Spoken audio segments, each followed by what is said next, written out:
today, though, June 16, 2015, OMCs, all marketing companies, will announce new export prices for petroleum, and this will be displayed. The whole essence, according to what the NPA says, is to bring competition. Yeah. We're hoping that it won't bring the cartel, the involvement of the OMCs into managing pricing. No, I think the OMCs have always called for, they've always called for deregulation. And this is an especially aspect, the BDCs, yes, they have called. The BDCs, but this is the first step of deregulation. When you deregulate an industry, you call for competition. Hopefully, we will see very good petrol stations, filling stations. We will see innovations. We will see reduction in prices, motivations. Some of them will even organize opening days, because I've not seen an opening day of a filling station in Ghana, but in other places they do opening day to give free fuel and be able to announce their discounts on their petroleum products. And I believe that the NPA has done very well to be able to reach this stage. I commend them for handling the debts that were piled up as a result of government giving out discounts over the years. I commend them for navigating that to a successful end. I believe this decision today, the 16th of June, the commencement of this particular exercise should go in our history as also a way forward to assist the government to get away from that subsidy it provides anytime petroleum products are so high for us to. It will allow Ghanaians to understand that there were subsidies in the past by government, and now government is not. Government has removed its hands. What NPA will do from now on is just monitor and sanction those OMCs that are out of line with deregulation policies.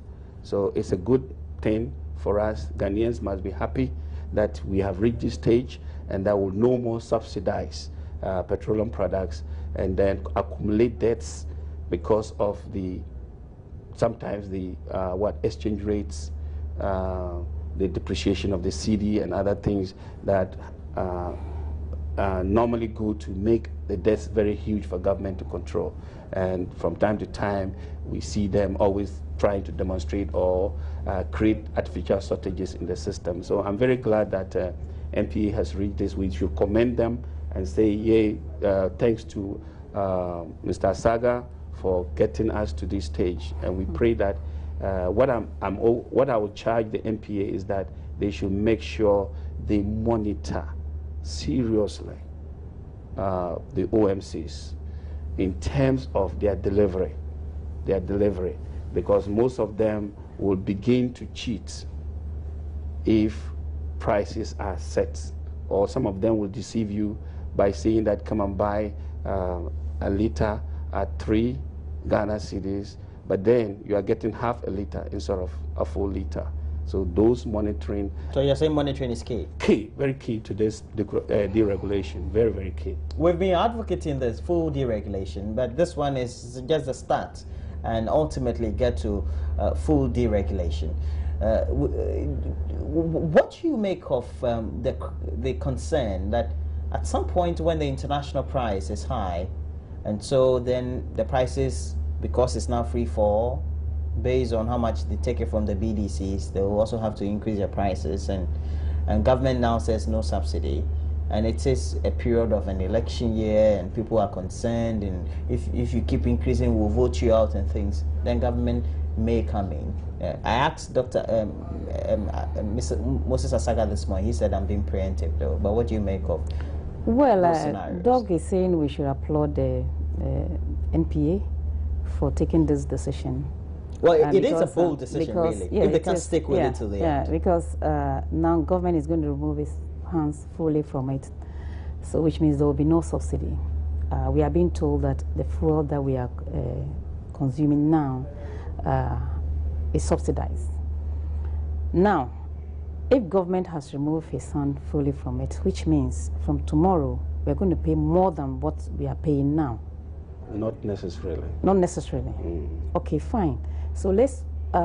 It just means not that necessarily. It just means that you will not go to Total and get the same price as you get in Shell. No, what it means from today. No, it means you're going to get competitive. Yeah, but what it means price. is that when you go from today onwards, when you go and the prices of the barrel of petrol comes down tomorrow, you will go and see that reflected.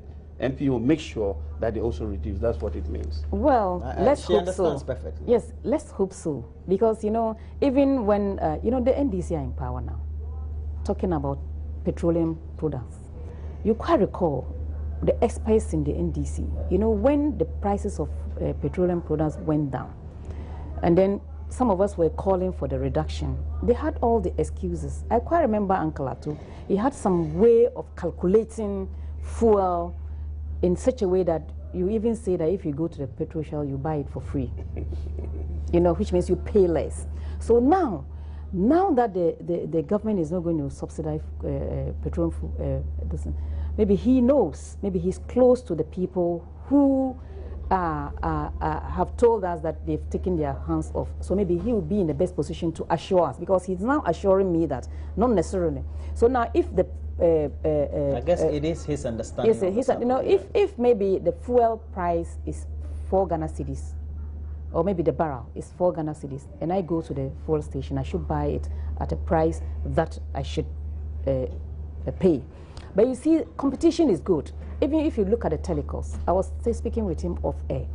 When we had only one telecom, we were buying a chip for 100 Ghana cedis. That's 1 million previously. So now, if consumers will have the choice of looking at fuel stations whose prices are less than other, we'll go for that. But I think the monitoring is very, very important. As Doctor said, at times you buy fuel. By the time you drive from that fuel station to your house, then it is showing danger again. You'll be wondering whether it was only air that was pumped into. It means you don't buy more. Buy more, then you... No. You'd have to look at your gauge. I live in Ashoma. If I buy 40 Ghana cedis, I should know where my gauge should be. But at times you see that the gauge is there. By the time you get to your end, then it comes down. So I think monitoring too will be very, very important. Because I was talking to one of the oil company manager, that was about last week. He was even telling me this was going to happen. And then some of them were not happy. So he was like, if 10%, government owes us so much, and then now he's giving us the chance to charge this thing ourselves, is it not better than us piling there? So I was asking him, hey, Elijah, are you sure that consumers are not going to suffer? But what means he wants to make his profits, he will assure me that it's not, but we are praying and hoping that that will not have a serious effect on the consumer. You're talking about elections. How would it have an effect on the consumer when the consumer has an obvious choice to go to any other if the prices are high? You go to an obvious one which talking about cartel. They can come together to say that whether they like it or not. Yes. Yes, but NPA can slap them with fines. Fines. Yeah. How many? What the NPA says is that they have caps. How many institutions have cracked the whip in this country? You see, if institutions will work according to the regulations, we will be happy. Because I want to see NPA, even most of the people who are going around inspecting fuel stations, have we heard them sanction fuel station for this thing? So we should try as much as we can as institutions. Moses Asaga, very well, he should crack the whip when it is, when somebody is going out of line, let me put it that way, so that consumers will be reassured that we have some group of people or an institution protecting the interests of the consumers. Then we'll be comfortable. Dr. Mamwa Roxon, you can easily see that there's always the fear of the unknown, the skepticism that consumers are envisaging. Yeah. And it's the reality, I guess. It is. Until we get to the period when we know that. Yeah, it is. We don't have to be I'm very glad that she has mentioned that is the beginning of how we build an institution. You see, NPA came when government was subsidizing, and I'm sure their board sat down and decided that, look, we owe this much to businesses. Do you think the NPA can stick with this? Yes, I think they can. Even up to the periods when there's so much pressure. Yes. You see, and the international that is communication is key to whatever you want to do. If Ghanaians understand that petrol, a barrel of crude oil has risen from 64 to 94, they will understand the increment at the pumps. And if they see an opposite direction of the barrel of crude oil and the same happens, I think they will understand that it is an institution and not the government. And I've always been saying here that institution building is key to the development of this country. Well, you are a political scientist, and until we build strong institutions, so you can give us we cannot move ahead. You wanted to say I'm happy it's mentioned about communication. I quite remember in 1992 when Dr. Kosibocho was the Minister of Finance, when they were going around regions by regions, educating people on the need for the 1992. He was a secretary then. Yes, secretary. Yes, secretary. Thank you very much. And then he even spoke in a language that people would understand. I quite remember when I was watching the TV, he said, "Kula so bakuso kunse, whether we like it or not, we'll buy it." He was speaking Hausa. He was speaking. He speaks Hausa. He speaks Hausa. You see, so therefore, the communication. Now that MPA are taking their hands off this, how was the communication to the ordinary Ghanaian? So that the ordinary Ghanaian will know that, oh, this is what the MPA or this is what government has decided to do. Has that communication gone down well with the people of this country? That is my problem. Okay, so this is what we're going to do on this very channel. We'll keep making sure we give you all those answers still with.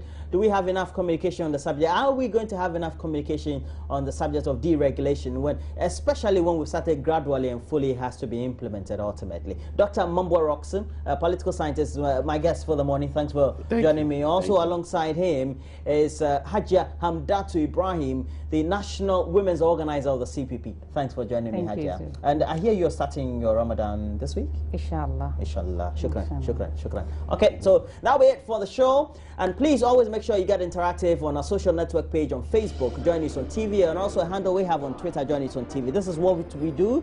At the end of each of the episodes, we tend to upload a lot more of the episodes or the subjects we tend to discuss on our YouTube channel, and the channel's name is Major Online. And so please get to YouTube and watch those videos for us. Give us your comments as well, and also give us a thumbs up as always. We'll meet same time tomorrow morning. Bye-bye.